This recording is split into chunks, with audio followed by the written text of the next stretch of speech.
People are like, you're so crazy. I can't believe that you guys still put this on. And some people are saying, this is amazing. You guys are so great for still putting this on. So there's definitely two ends of the spectrum. But the reality of it is that we were able to host an event of that magnitude when nobody else was, because of all of the rules and regulations that we were following.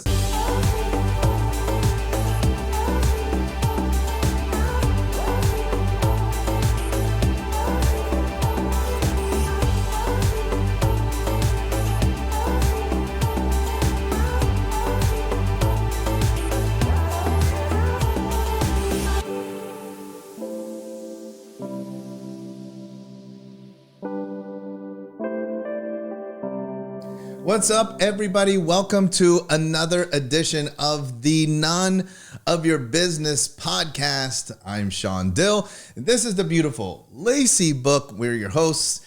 Today, thought we would give you guys a summer camp recap. Love it. Maybe looking at it through our eyes, but also because I know that a lot of people, for a lot of different reasons, weren't able to be there with us. It was super sad.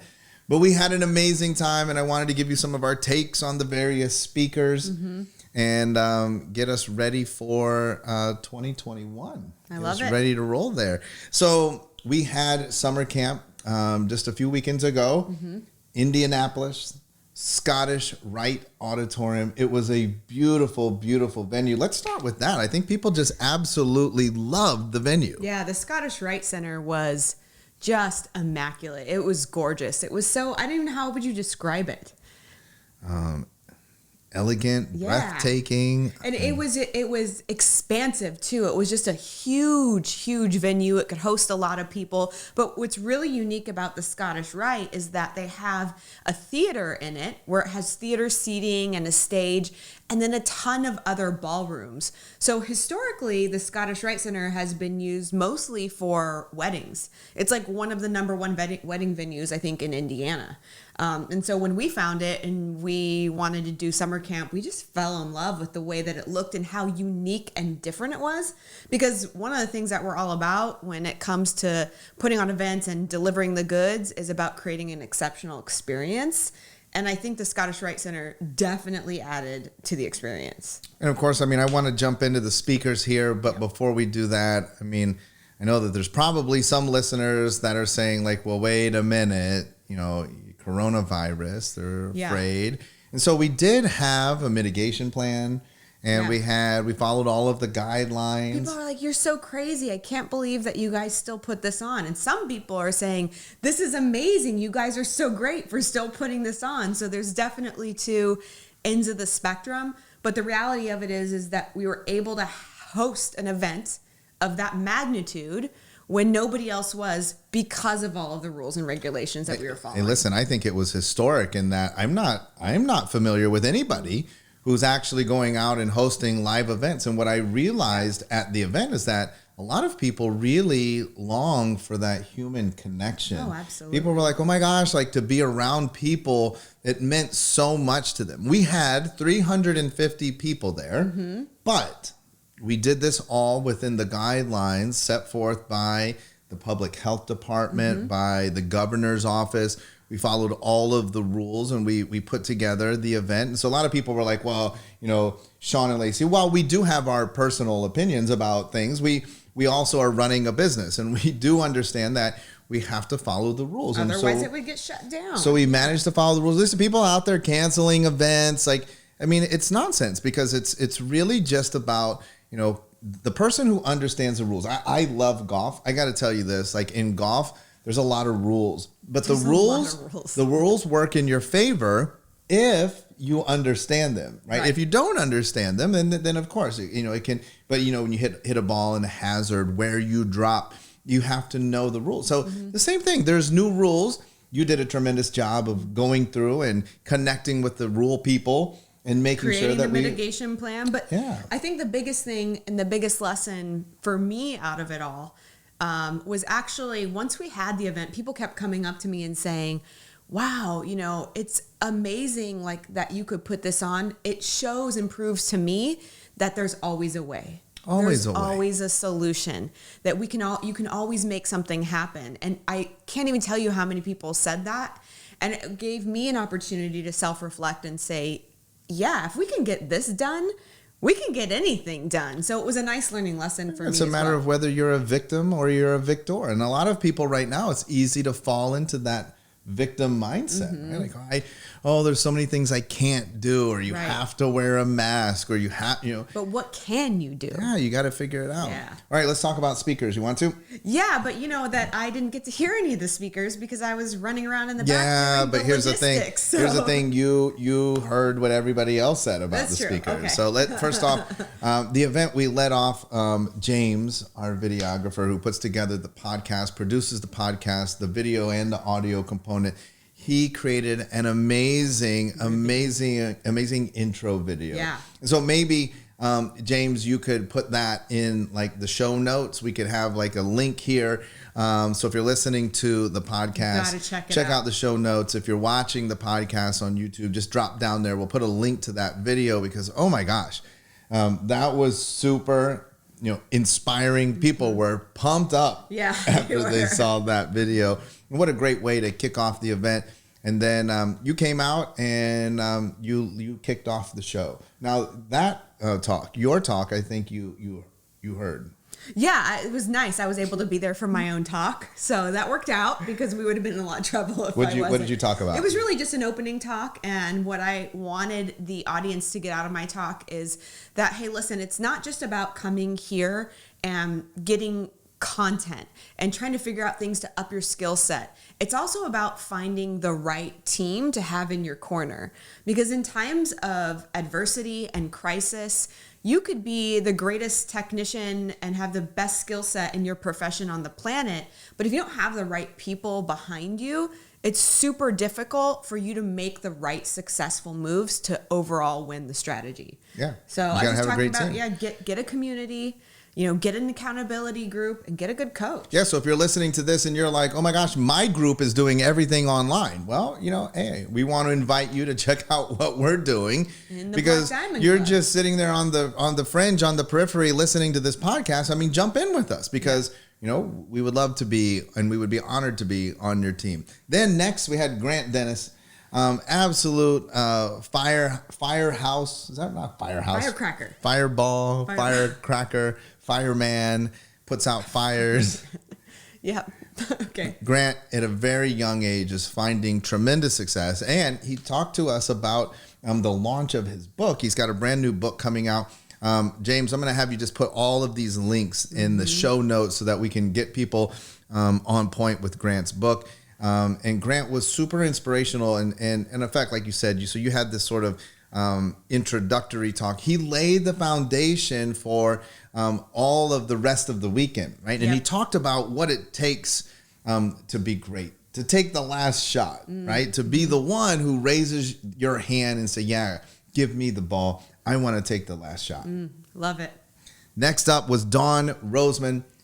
Dawn is a great friend of mine, and a lot of people, and she shared the story, don't realize that Dawn and I actually went to high school together. Yep.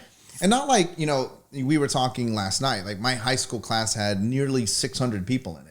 So not like, we went to high school and remember? And everybody does that to me with chiropractic college. I went to school with you. Everybody went to school with me somehow. And I'm like, I don't even know these people. Stop saying you went to school with me. If you're not my friend, you didn't go to school with me.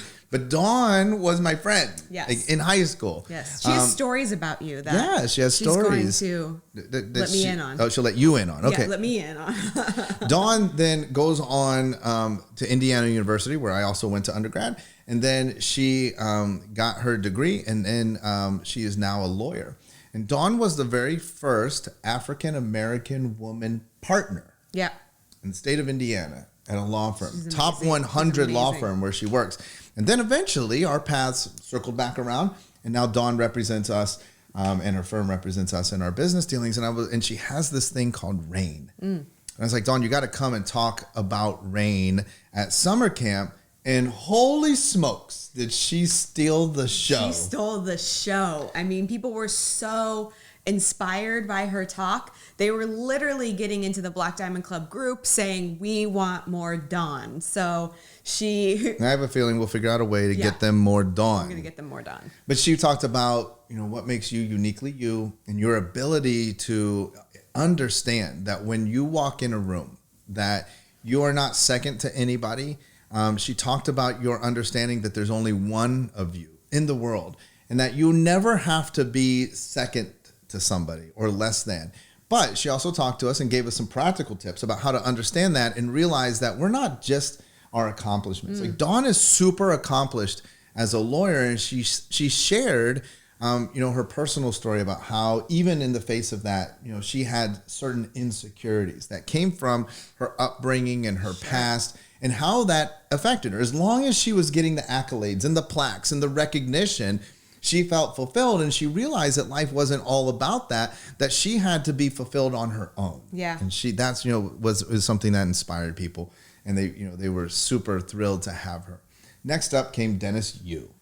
Dennis Yu. I mean, and he actually had 2 slots in our show. So he was able to get on stage twice. And the amazing thing about Dennis is he had probably the 2 most engaging talks because he engaged the audience with. Well, they actually, he on day 1, he talked about sort of the philosophies and the premise behind the 1-minute video and the $1 a day social media strategy. Right. And we actually launched a collaboration together called BDC Launchpad. We're super excited about that.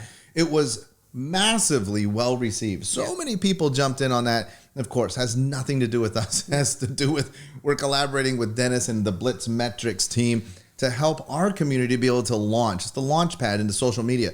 It's a done for you solution. So he gave us everything. So if you want to do it yourself, Dennis in his first talk just taught us everything that we need to know to implement the 1-minute video, $1 a day Blitz Metric strategies, and to do it all on yourself or all by yourself. He gave us the opportunity to have it done by the Blitz Metric team. He essentially hacks the social media system and allows you to get exposure and engagement through your videos and your ads for $1 a day. I've never seen anything like it. And it's in the way that he breaks it down is so simplistic. It's unlike anything I've ever heard. It's amazing.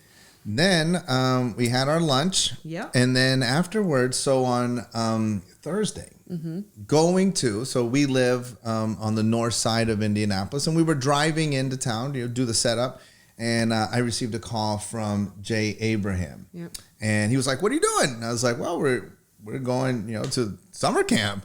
And we were expressing to him some of the challenges. Jessen Chinapan was unable to make the flight over. I mean, and oh my gosh, did he try everything? He pulled out all the stops. I wrote 2 letters to the U.S. Embassy, stayed at the hotel. That denied him. He was actually in the airport about to get on the plane, and he was denied boarding. I mean, he did everything, and undoubtedly we're going to have him back. Yep. We're going to have him, and we were sharing the story with Jay, and Jay was like, "Well, I'll come on and do a cameo." And so James and the AV crew, I mean, I don't even know how. I was like, how's that going to work? They pulled it off because we didn't have all the equipment there. They had to get equipment. It was insane. Somehow Jay was on the big screen, and through the house microphone, we talked to Jay, and Jay came in on Friday and did a cameo where he actually worked with people from the audience, hot seats, and helped them to understand and grow their business even better. I love it. It's a superpower. Next up was Alok Trivedi. Alok has been on the summer camp stage, I believe, 3 or 4 years. Maybe 4 years. 4 years. Super inspirational. Always draws a massive amount of people. You should check out Alok Trivedi's work. I think you can go to aloktrivedi.com. If not, we'll put that in the show notes as well. And he is a mindset master, and he taught us how to navigate and manage our minds relative to winning the money game, which we'll talk about as well. But winning the money game is super important from a mindset standpoint. It's also important from a practical and knowledge standpoint. But Alok really helped us to get our minds right relative to that. And you do a lot of work and teaching on mindset as well. Yeah, I love that stuff. And then next up was Steve Tullius. And what I love about Steve is I did get to catch a little bit of this. you know, especially in chiropractic profession, a lot of people think that the live event is dead, right? Like, I mean, just what we were just talking about. So many people Dead live events are dead. Yeah, but we were dead live events are dead. People are canceling things all over the place. Going online. Like we talked about, everybody's going online, but yet everybody is still craving human connection and community. So Steve presented how you can still do live workshops in your office. And live workshops? Like, what? Who's doing live workshops? Steve's doing live, and his clients are doing live workshops. Just knocking it out of the park, right? I mean, so there's lots of success around that. And again, Steve has a way. He found solutions throughout all this crisis and adversity to still make this work. And again, help people out there, help more people. Well, he had a program that was super successful with and then driving people into your office for a workshop, a talk, and then converting them. And then he had to pivot. And frankly, it got better. It got even better. And so he was sharing with us this concept of like the value of a lead, generating leads and converting leads. And it was unbelievable. And then... Oh, my favorite speaker was up next. And then I spoke about selling. I was there for that one. And, you know, when you say like people think that live events are dead, I will also say that a lot of people, they resist live events because of selling from the stage. And my talk was, I'm going to sell from the stage.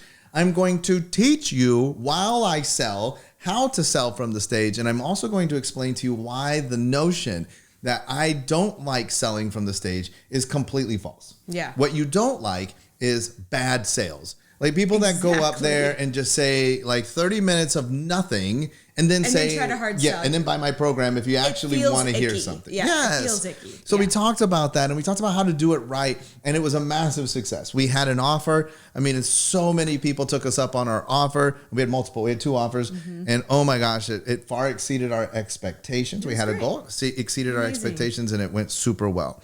Then we closed out the day with Eric Thomas, E.T., the hip hop preacher. Look, here's another myth. Like, well, Shawn, it sounds like what you did is you just like brought up like your friends. No, high profile headliners are also wanting to get out to share their message. I mean, I remember backstage, E.T. was like, man, I'm ready to get back out there. Yeah. There's just not a lot of events going on. I was like, well, we're going on. And he did say that he thought that we were crazy. I mean, he's from Michigan. He's like, and I don't think he meant like we're crazy because he was there. He was there. He was there and he wanted to do it. Right. And holy cow, he brought it down.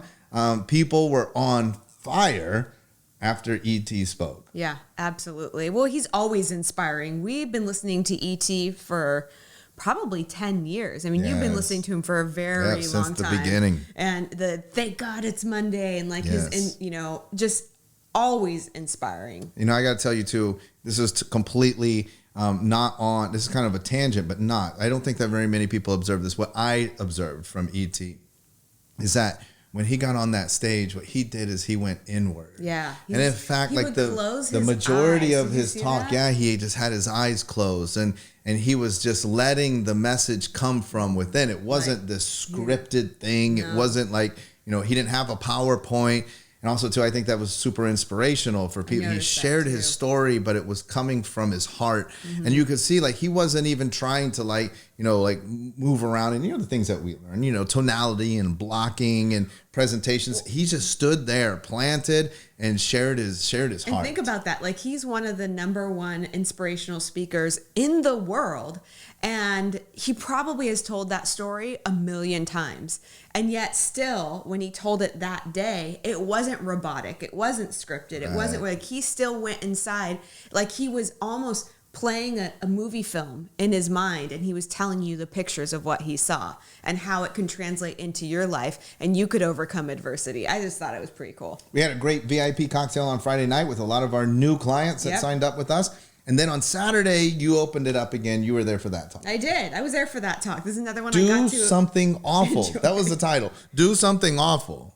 So it was just about getting out there and doing something that you think you're absolutely going to be awful at.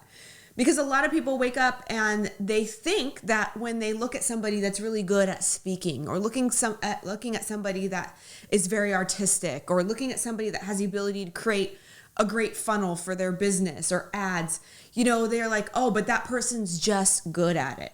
They just have that skill. They were born that way. But that's not the truth. It's that those people woke up and they started, and a lot of them, when they started, were actually really awful at it. You gave a couple examples of that and shared that. So and do something awful. Yeah. And my favorite part was awful has two meanings. Yep. So do something awful, like, oh, I don't want to do that. I don't want to do 1 minute videos because that sounds awful. Yeah, videos are awful. Yeah. And then the other side of that is I don't want to do it because I will be awful. Yep. Right. Mm-hmm. And I think that was, it doesn't matter. Do something awful. Then what did we do? We had Dave Steck share. Do a little video. Winning the money game. Oh my gosh. I mean, and so brilliant. A penny that doubles every day. So it doubles and it doubles, then that doubles and that doubles. Over 30 days becomes $5 million.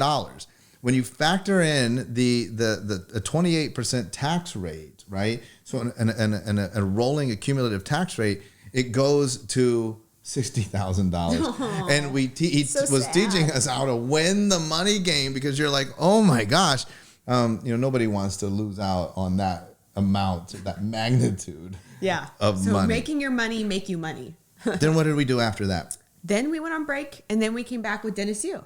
Dennis Yu, how cool was this? Dennis Yu brought a team of videographers on his own dime, by the way. Yeah. He brought, his gang of Blitzmetric supporters and brought people on the stage to actually help them to do 1 minute videos. And look, so impactful. I'm going to leak this because I don't know who listens to the None of Your Business podcast and who listens to the Black Diamond Club podcast if you're a member, but I'm going to leak this.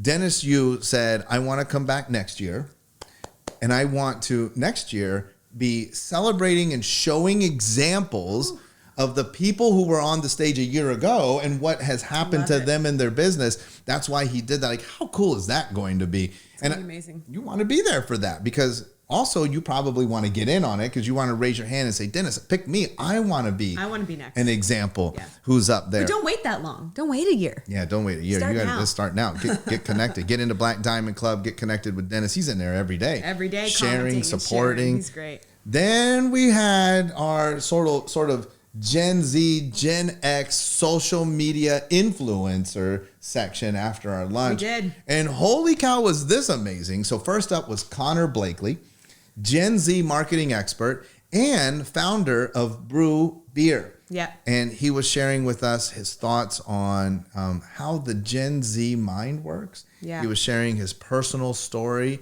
He didn't share too much about Brew, so I shared about that because I'm really passionate about that. We're super proud to be investors with him in Brew, because we super believe in Connor and his ability to make a massive impact in the world. He's great because, he's been teaching large corporations how to market to Gen Zers for probably the last, Well, when we say large years. corporations, we're talking about Sprint, the NHL.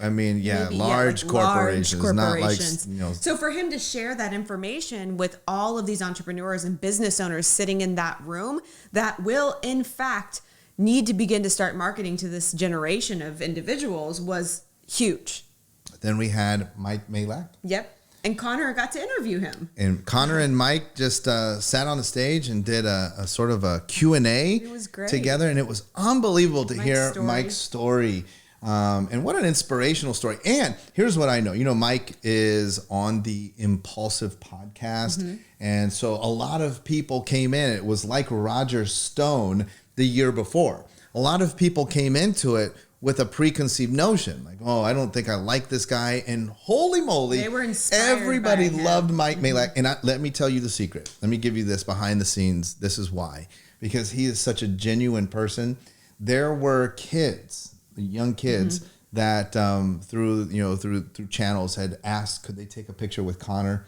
And Connor went out of his way, went out and took a picture. Mike, I think, anybody who wanted a picture, anybody who wanted to talk to him, went out of his way to make sure that everybody was heard, everybody got an opportunity or a piece of his time. Not everybody's like that, right? No. Dennis Yu's like that. Dennis Yu He is another one. I mean, and look, I'm going to tell you 2 keys this year that I've learned. That's number 1, accessibility. Number 2 is responsiveness. That's the next thing I've learned is that those guys, like, you know, you text them, you email them, they respond right away. Yeah. That's something I've been working on because I know that, you know, it's tough. You can get like 1 million emails in your inbox and then you forget and then you don't answer way better them. at that right. than me. I would say that the one thing that I have been learning is some of the most successful people on the planet are extremely transparent. Yeah, And I was I was training our specific doctors and I was saying like the one thing that all of these individuals have in common is that they're willing to share their story, right? And we talk a lot about that. and Mike's story is crazy. Mike's story. I mean, we're going to talk about Jordan Belfort. His story is pretty crazy. E.T. has a great story. People Tom might had a not great like you. story. People might not like you for your story, but that's okay because it's your story. Right. They wouldn't like you anyways if you hit it. But what about your story? How often do you think about your story and how willing are you to share that? And maybe if you start to open up and share more bits and pieces, it will actually add to your success because it's who you are and that's how people connect to you. I noticed that a lot that last 2 days. So after Big Mike, I went back up. I shared our philosophies and strategies on investing. People said they loved our business portfolio. Yeah, I showed our portfolio, but it's not what you think. I'm not talking about the stocks that we own. We talked about how we developed and how we are constantly investing in ourselves. Yep.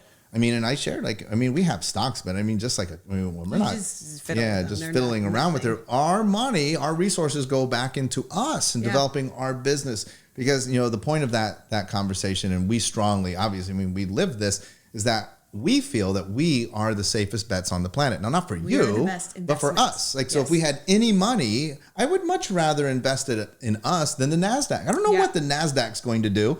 But we know what we're going to do. I know what we're going to do. Yeah. I know that we wake up tomorrow and we go right to work. And I feel like my money and your money is safer with us, invested in us, than in something that we really can't control. Absolutely. And then lastly, we closed it down with Jordan, the Wolf of Wall Street, Belfort. And he taught us the straight line system, taught us how to sell, how to overcome objections, and really, as service providers, really hammered home our moral obligation to be really good at sales so that we can reach more people. We have to close the deal if we're going to make a bigger impact. And so many of us, we're not making the impact that we could simply because we're not that good at sales. Yep, absolutely. Anything else? No. Here's what I want to close with. And I want to encourage everybody. Tickets are on sale for 2021. Now, if you're new to None of Your Business and Shawn and Lacey, we don't announce our speakers. I will say this, the 2021 lineup, I swear to you. It's like the best. It's awesome. I'm excited. And it's done. It's done. I know the 2 days, August 6th and August 7th, 2021. I know those 2 days and who's speaking at what time. Yeah. The entire 2021 lineup is complete. Well, who's speaking, Shawn? So I can decide if I want tickets. That's not how it works. No. Right now, tickets are on sale at a discount. And if you trust us, I mean, you have to trust. You're listening to the podcast. Mm-hmm. If you trust us, then we want you to buy your tickets now. Now, over time, can just see our track record. Yeah. If you're like, we've had Grant Cardone, JP Sears, Tom Bilyeu. We've had Jay Abraham. I mean, we've had Jordan Belfort and ET this year. Yeah. It just gets better and better. Go to www.cometosummercamp.com. Make sure that you get locked in. Over the course of the year, it's a year away. Yeah. Over the course of the year, we do tease and leak out some speakers, but every time we do, we raise the price because we raise the stakes because right now you're buying it based off of our relationship. Yeah. If you want to buy it off of who's speaking, we're going to charge you a premium. And we always teach this, and it's very true. We do not extend our early bird special. We don't even have an early bird special. No, it's just based off of. Once the prices go up, you can't get the old price. You can't There's no getting begging, that. Pleading. No. Yeah. Giving me your firstborn. That doesn't work. It doesn't work. So that's it. Hey, if you like this podcast, why don't you share it with a friend, service provider who needs this in order to grow? We would love to have them plug in with the podcast. Make sure that you like it. Make sure that you leave us a 5-star review. There's nothing that touches our heart more than knowing that you are enjoying the None of Your Business podcast. We'll be back again next week. with some more good stuff.